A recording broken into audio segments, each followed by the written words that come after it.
Good morning to you, Ashley. Good morning, everyone. Setup is underway for the 11th annual Bikes, Blues, and Barbecue Rally in Fayetteville. And this year, the rally is expanding across the city lines into Springdale. For the first time ever at the event, there's going to be arena cross at Parsons Stadium in Springdale.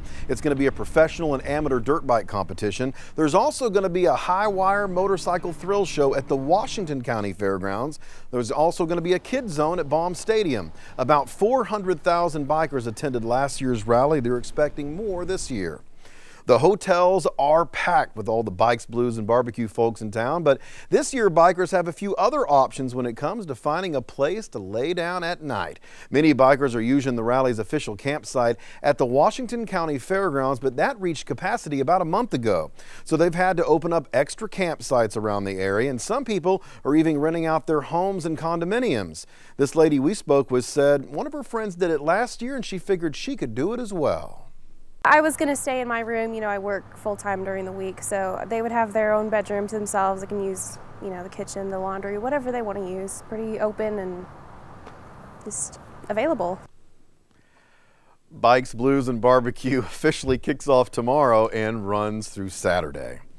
A group of postal workers plans to picket a congressman's office in Fort Smith later today.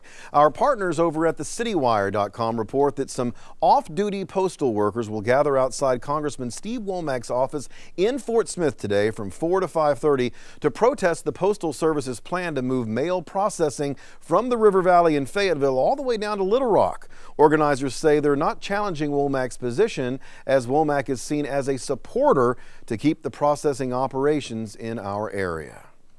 Swimming and wading bans are still in effect at many popular Oklahoma lakes because of toxic blue-green algae. The U.S. Army Corps of Engineers says the bans are still in place at 8 lakes, including Tenkiller and Eufaula. The recreation areas are still open for camping, though. Boating and fishing are also allowed. Cooler temperatures and increased rainfall are expected to ease the threat. Well, let's hope so. I know that's awful tough for anybody that has a lake house or a business on those lakes. Yeah, really hurting with those scares. Mitch, thanks for that. Waking up Tuesday morning, Netflix already in hot water with its customers over those recent price hikes. But now the company is announcing a new partnership which they hope will lure you back. Plus, a major department store is adding thousands of temporary jobs this holiday season. Find out what department the jobs are needed for coming up. It is also the start of a new season at the Fort Smith Symphony.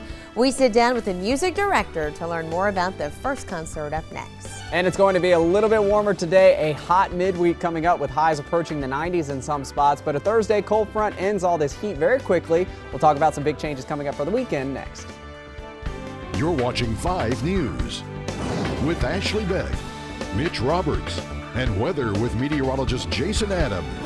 It's the area's most watched local news. 5 News.